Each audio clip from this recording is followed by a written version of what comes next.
बच्चों, हमारे हिंदी विषय में एक प्रश्न आता है अपठित गद्यांश और अपठित पद्यांश। आज मैं उसी के संदर्भ में आपको बताऊंगी कि इसको सोल्व करने का तरीका क्या है। हम लोग अक्सर 10 से 15 नंबर एवं गंवा देते हैं अगर हमें इसका कुछ बिंदु का ध्यान न रख पाए तो। अपठित गद्यांश और पद्यांश को सोल्व करते समय कुछ बातों को अगर हम ध्यान रखेंगे तो निश्चय ही हम अपने 10 से 12 नंबर पा सकते हैं, मतलब ठीक रूप से पा सकते हैं। हम लोग क्या करते हैं, अपठित गद्यांश जैसे कि अपठित पढ़कर ही पता चल रहा है कि ये बिना पढ़ने वाला ऐसा गद्यांश है जो हमने कभी पढ़ा ही नहीं है और उसके संदर्भ में हमें कुछ प्रश्न दे रहे हैं। अपठित गद्यांश होता है और उसी का ही एक दूसरा रूप अपठित पद्यांश होता है जिसको हमें सोल्व करना होता है। कुछ ऊपर पैराग्राफ दिया होता है, उसके आधार पर हमें कुछ प्रश्न होते हैं, 4 से 5 प्रश्न होते हैं जो कि सोल्व करने होते हैं। हम लोग क्या करते हैं, पहले पैराग्राफ को पढ़ते हैं फिर प्रश्न पर आते हैं, जबकि हमें करना यह चाहिए कि हमें पहले प्रश्नों को पढ़ना चाहिए फिर हमें पैराग्राफ पर आना चाहिए। प्रश्नों को पढ़ने से हमें उस पैराग्राफ के भीतर क्या लेखक ने या कवि ने क्या बताया है, हमें उस बात की जानकारी मिल जाती है। अगर हम पहले प्रश्न को पढ़ेंगे और फिर पैराग्राफ पर आएंगे तो हमें उसका 20%, कम से कम 20% हमें माइंड में सेट हो जाता है कि पैराग्राफ में बताया क्या जा रहा है। इसके लिए पहले प्रश्नों को पढ़ें फिर पैराग्राफ पर जाएं।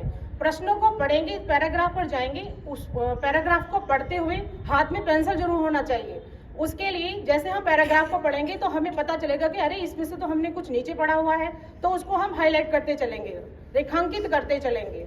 फिर हमें उस प्रश्नों का आंसर आसानी से मिल जाएगा और समय की भी बचत होगी। दूसरा बिंदु हमें ध्यान में यह रखना है कि हमें उत्तर, हम क्या करते हैं कि प्रश्न जैसा दिया गया है उसी का आंसर बिल्कुल एज इट इज ऊपर देखने की कोशिश करते हैं, जो कि गलत है। हमें उत्तर बिल्कुल एज इट इज उत्तर नहीं, पैराग्राफ से देख करके उत्तर नहीं लिखना है, बल्कि हमें उसके भाव को स्पष्ट करते हुए अपने शब्दों में उत्तर लिखना है। तीसरा बिंदु इसमें सबसे खास यह है कि हमें खुद के ज्ञान को वहां पर प्रयोग नहीं करना है। हमें जो पैराग्राफ में दिया गया है उसी के आधार पर प्रश्नों को हल करनी है और उसका आंसर देना है। हाँ, अगर आपसे पूछा जाए कि प्रस्तुत पद्यांश में या प्रस्तुत गद्यांश में आप अपने विचारों पर तर्क दीजिए, तो वहां पर अपने विचार जरूर दीजिए। अगर आपसे पूछा जाए तभी आप अपने विचार दीजिएगा। सबसे अंतिम और सबसे लास्ट वहां पर शीर्षक पूछा जाता है कि प्रस्तुत गद्यांश में या पद्यांश में शीर्षक क्या है। तो बच्चों, अधिकतर बच्चे ही कंफ्यूज हो जाते हैं कि इसका शीर्षक क्या होता है। तो बच्चों, अगर पहली लाइन से यानी कि फर्स्ट लाइन से अगर हम पढ़ें और अंतिम लाइन तक अगर हम जाएं और जिस विषय में उसकी बात को कहा गया है वही उसका शीर्षक होता है।